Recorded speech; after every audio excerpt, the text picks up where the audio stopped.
प्रभु श्री राम ने किशोरी जी से प्रार्थना करके और उस धोबी के लिए वैकुंठ का द्वार खुलवाया था। कहने का मतलब ये है कि देखिए, हनुमान जी के प्रति आपकी श्रद्धा हो जाए, हनुमान जी के प्रति आपका विश्वास हो जाए, तो हनुमान जी कोई बहुत मंत्र वंत्र के भूखे नहीं हैं, ये भाव के भूखे हैं, ये आपके साथ हो जाएंगे। मैं यही कहना चाहता हूँ। जय मां विंध्यवासिनी। तो हनुमान जी की ताकत का एहसास तो पंडित जी ने करवा दिया, साथ ही सहजता का वर्णन भी बहुत ही खूबसूरत तरीके से पंडित जी ने किया है। अब जानते हैं क्या है हनुमान जी का बीज मंत्र, क्यों इस बीज मंत्र का जाप हमें करना चाहिए और कैसे करना चाहिए, आइए जानते हैं। बताइए पंडित जी। देखिए, हनुमान जी का बीज जो है वो है हंग। क्या है? हंग। ये बीज है। जैसे सरस्वती का बीज है ऐम, दुर्गा का बीज है ह्रीम, काली का बीज है क्लीम, बटुक भैरव का बीज है वंग, शिव जी का बीज है हौम, राम जी का बीज है रांग।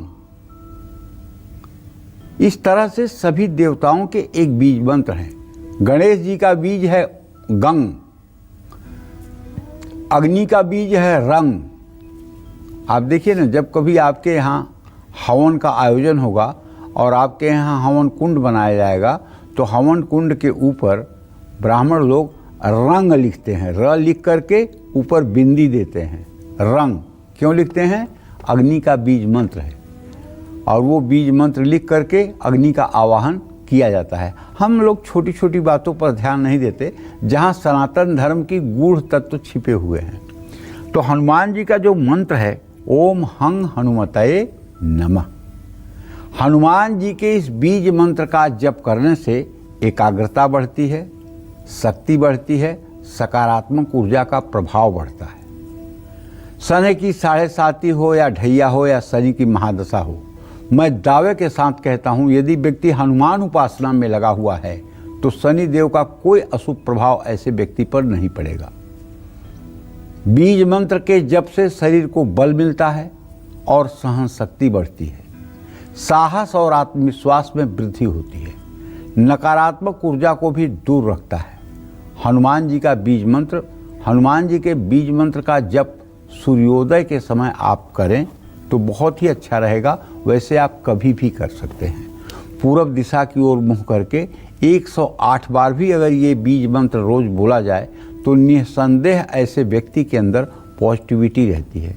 जिन लोगों की जन्म कुंडली में मंगल नीच राशि में है, जिन्हें लाइट रात में बुझाते ही डर लगने लगता है, जो अकेले वॉशरूम नहीं जा पाते हैं, किसी को कहते हैं चले खड़े रहो तब मैं बाथरूम जाऊंगा, जिनके मन में एक अदृश्य भय है, जो भयभीत होते हैं, जो लाइट बुझाते ही मतलब कि घबराने लगते हैं, ऐसे सभी लोगों को चाहिए कि मन लगा करके हनुमान जी की उपासना करें, क्योंकि इससे मंगल मजबूत होगा और मंगल साहस, क्रोध और पराक्रम का कारक ग्रह है। हनुमान जी का जन्म मंगलवार के दिन हुआ। मंगल के ये देवता हैं, इसलिए हनुमान जी की उपासना से मंगल अपने आप ठीक हो जाता है, इसमें संदेह नहीं करना चाहिए। यदि आपकी जन्म कुंडली में मंगल नीच राशि का है और आप हनुमान जी की उपासना में तन्मय हैं, तो आप पक्का मान के चलिए कि मंगल चाहे आपके कुंडली में अस्त हो और चाहे मंगल आपकी कुंडली में नीच राशि में बैठा हुआ हो, कर्क राशि में बैठा हुआ हो, नीचांशक में हो, तब भी हनुमान जी की उपासना से आपको राहत मिल जाएगी, इसमें कोई संदेह नहीं है। जय मां विंध्यवासिनी। तो पंडित जी ने बताया ओम हम हनुमतये नमः, इसमें जो हम शब्द है वो बीज मंत्र है और इसके अनुसरण से आपके सभी कष्ट दूर हो जाएंगे। चलिए अब जल्दी से जानते हैं पंडित जी से कि हनुमान जी का मूल मंत्र कौन सा है, क्या है इस मूल मंत्र के जाप से हमारी परेशानियों और संकट दूर हो सकते हैं। आइए जानते हैं पंडित जी, अब मूल मंत्र के बारे में बताइए। हनुमान जी का स्मरण करने से, केवल स्मरण करने से सारे संकटों का नाश हो जाता है। दुनिया का कोई ऐसा संकट नहीं। अरे सोचो ना दिव्या, लक्ष्मण जी के ऊपर संकट आया तो हनुमान जी ने एक क्षण में संजीवनी बूटी ला दिया ना। तो अगर भगवान का संकट को दूर कर सकते हैं तो फिर हम लोग तो पानी के बुलबुले हैं।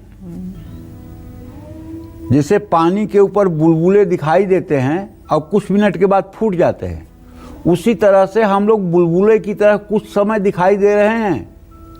60, 70, 80 साल की उम्र में बुलबुला फूट जाएगा, इसका कोई अस्तित्व तो नहीं। न मेरे दादा और मेरे परदादा को कोई जानता है, न कल कोई मुझे जानेगा। ये दुनिया भूलने में बहुत एक्सपर्ट है। जब तक आप जीवित हैं तब तक आपसे बड़ा लगाव है। जिस दिन आप चले गए तो आपकी पुण्यतिथि पर भी लोगों के पास समय नहीं होगा। तो यहाँ जितने लोग दिखाई दे रहे हैं जो अहंकार में पागल होकर घूम रहे हैं, उनको शायद ये पता नहीं है कि वो भी पानी के एक बुलबुले हैं, किसी भी समय फूट सकते हैं, किसी भी समय फूट सकते हैं। ये देहाभिमान, ये शरीर का अभिमान, ये बल का अभिमान, ये पावर का अभिमान, ये पैसे का अभिमान, ये रुतबे का अभिमान, ये सब मूर्खता है, क्षण भर का है, क्षण भंगुर है, सब नष्ट होने वाला है। क्योंकि आप पानी के बुलबुले से बढ़ करके कुछ है नहीं। जानती हो, कमल के पंखुड़ी में सुई इस पार से उस पार चुभाने में जितना समय लगता है, उतनी समय की ही मनुष्य की आयु है ब्रह्मा के आयु से। हमारा जब 100 वर्ष होता है तो ब्रह्मा का 1 दिन होता है। तो कहने का आशय ये है कि ये क्षणभंगुर जीवन है। क्षणभंगुर जीवन में ज़्यादा से ज़्यादा समय आदमी को भगवत चिंतन, सदाचार पूर्ण जीवन और सत्कर्म और दूसरों के हित के लिए जीवन जीना चाहिए, और यही कमाई साथ में जाएगी। तो भाई, श्री हनुमताय नमः, इस मंत्र का भी जीवन में अगर कोई भी रुकावट आ रही है तो हनुमान जी के मूल मंत्र का जप आप कर सकते हैं। अगर बार बार असफलता मिल रही है तो भी मूल मंत्र का जप कर सकते हैं। लेकिन एक बात सुन लीजिए कान खोल करके, कल मत कहिएगा कि आपने तो कहा था। 1-2 माला जप करने से कुछ होता नहीं है। 1-2 माला जप करोगे तब तक आप ही का दिमाग स्थिर नहीं होगा। कोई भी मंत्र हो, जब तक वो 24 मिनट कम से कम नहीं जपा जाएगा तब तक उसका कोई पुण्य आपको नहीं मिलने वाला है। कुछ लोग ये कहते हैं कि महाराज जी, हम तो एक माला गायत्री करते हैं, 1 माला नमः शिवाय करते हैं, 1 माला नमो भगवते वासुदेवाय करते हैं, 1 माला श्री रामचंद्राय नमः कहते हैं, एक माला सब करते हैं। अरे करो, बुद्धि भ्रष्ट हुई है तो कोई क्या समझाएगा आपको। 24 मिनट तक जब तक कोई मंत्र नहीं जपा जाएगा तब तक उसका आपके जीवन पर कोई चमत्कारी प्रभाव नहीं होगा। कम से कम 24 मिनट एक मंत्र को अगर आप जपेंगे तब वो आपके 72,000 नस नाड़ियों को पॉजिटिव करेगा। 24 मिनट क्यों कह रहा हूँ? इसलिए कि 60 घटी का एक 24 घंटा अहोरात्र होता है, 24 मिनट की एक घटी होती है। तो कम से कम उपासना 24 घटी की तो होनी ही चाहिए। इसलिए 24 मिनट कह रहा हूँ। और अगर इसको दोगुना कर दीजिए, 48 मिनट कर दीजिए तो अच्छा है, 60 मिनट कर दीजिए तो बहुत अच्छा है, और इससे आगे बढ़ जाइए तो अच्छा ही अच्छा है। अब कुछ लोग हैं, 1 माला नमः शिवाय कर दिए, अब सोचते हैं शंकर जी आ जाएं, मेरे दरवाजे पे झाड़ू लगाएं। अरे ऐसे कुछ नहीं होता है।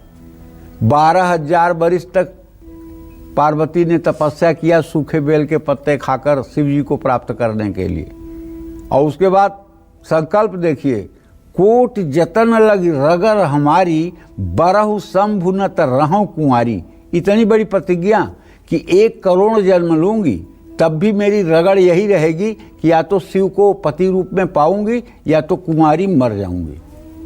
अब सोचिए, मतलब पार्वती जी को 12,000 वर्ष सूखे बेलपत्र खा के तपस्या करनी पड़ती है, और आप चाहते हैं कि 108 बार नमः शिवाय कर लें और शंकर जी आएँ आपके दरवाजे पे झाड़ू लगा करके और सोने चांदी का जो है कलश रख करके और चले जाएं। ऐसा कुछ न होने वाला है।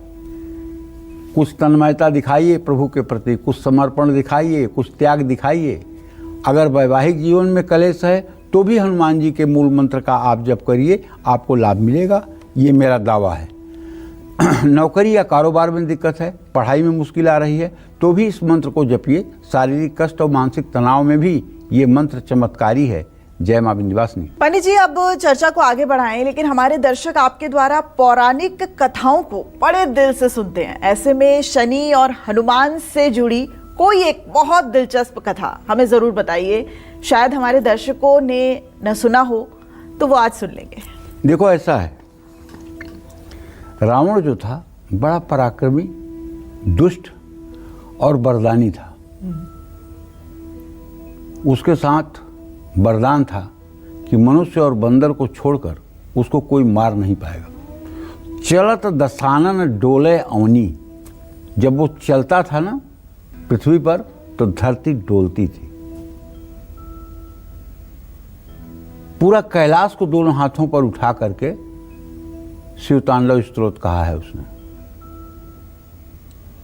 बड़ा अतुलित बलशाली वीर था, तपस्वी। हाँ, लेकिन स्वर्गलोक से आते हुए उसने विमान में अपनी बहू के साथ बलात्कार कर दिया। और वो बहू किसकी थी? कुबेर की। और कुबेर इनका भाई, तो भाई की बहू भी तो बहू हुई। उसने श्राप दिया। ये वाल्मीकि रामायण की कथा है, पढ़ लीजिएगा जिसको समझ में ना आए, कि अब अगर तू अपने जीवन में किसी महिला को उसके मर्जी के खिलाफ स्पर्श करेगा तो ये तेरे 10 सिर के 20 टुकड़े हो जाएंगे। और इस श्राप के डर के मारे उसने किसी पराई स्त्री को गलत तरीके से उसके बाद स्पर्श नहीं किया है। ये श्राप था उसके साथ। अपने बहू के साथ जो व्यभिचार किया था, बहू ने श्राप दिया था। अच्छा, वो मानता था उस श्राप को? क्यों ना मानेगा? नहीं मानता तो टुकड़े टुकड़े हो जाते सर, इसलिए मानता था। टुकड़े टुकड़े हो जाते सर। तो कहने का मतलब यह है कि रावण दुष्कर्मी था और बहुत गंदा था। शनि और हनुमान से जुड़ी एक बहुत दिलचस्प कथा है जो मैं आपको बताना चाहता हूँ। एक बार की बात है कि जब रावण का सबसे बड़ा पुत्र इंद्रजीत पैदा होने वाला था तो उसने सभी ग्रहों को अपने पैर के नीचे दबा लिया, जिससे उसका पुत्र ग्रहों को सर्वाधिक श्रेष्ठ स्थिति में उत्पन्न हुआ। देवताओं को चिंता हुई कि यदि ऐसा हुआ तो रावण का पुत्र अजेय हो जाएगा। ऐसी स्थिति में शनि ने कहा, मैं इस संकट से छुटकारा दिला सकता हूँ, परंतु इसके लिए मुझे रावण के चेहरे पर दृष्टि डालनी होगी। देवताओं ने इस कार्य को अंजाम देने के लिए नारद जी की सहायता ली। नारद जी ने रावण के महल में प्रवेश करके उसकी इस बात के लिए प्रशंसा की कि उसने सभी ग्रहों को पैरों के नीचे दबा लिया है, परंतु नारद जी ने यह भी कहा कि यदि वह इन ग्रहों की पीठ की बजाय इनकी छाती पर पांव रखे तभी इसकी जीत मानी जाएगी। रावण ने नारद जी की बात मानकर जैसे ही ग्रहों को पलटकर उनकी छाती पर अपना पैर रखा तो शनि ने अपनी क्रूर दृष्टि रावण के मुख पर डाल दी। शनि की दृष्टि पड़ते ही रावण का बुरा समय आरंभ हो गया। रावण ने शनि को दंडित करने के लिए उसे काल कोठरी में डाल दिया। और हनुमान जी जब माता सीता की खबर लेने आए तो उन्होंने काल कोठरी से शनि की चीख पुकार सुनी। अब सुनिए, कथा इसमें एक दूसरी भी है। कथा क्या है कि उलटी पुलटी कपिलंका जारी, कूदी पड़े पुण्य सिंधु मझारी।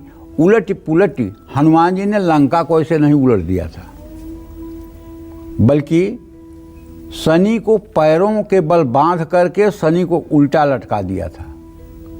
और हनुमान जी ज्ञानी नाम अग्रगण्यम हैं। जब शनि की पुकार उन्होंने सुनी तो हनुमान जी ने जाकर के शनि का बंधन खोल करके और शनि का मुंह लंका की तरफ कर दिया। अब जब लंका की तरफ मुंह किया तो शनि की दृष्टि पड़ते ही लंका जल गई। उलटी पुलटी कपिलंका जारी, कूदी परे पुण्य सिंधु मझारी। और उसके बाद हनुमान जी जाके समुद्र में कूद गए। पूंछ बुझाई खोई श्रम, मतलब पूंछ को अपने बुझाया है उन्होंने जाकर के समुद्र में। तो शनि को इस काल कोठरी से जब से मुक्त किया है तब से शनि ने हनुमान जी को ये वचन दिया है कि मैं आपके भक्तों को कभी कष्ट नहीं पहुंचाऊंगा। तभी से शनि प्रदत्त कष्टों के निवारण हेतु हनुमान जी की आराधना की जाती है। जय मां विंध्यवासिनी। तो हनुमान जी के कौन से मंत्र आपके जीवन को बदल कर रख देंगे, ये जानने पंडित जी से, लेकिन एक छोटी सी ब्रेक के बाद आप बने रहिए हमारे साथ और देखते रहिए कालचक्र। हनुमान की भक्ति मंत्रों की शक्ति दिलाएगी हर कष्ट से मुक्ति।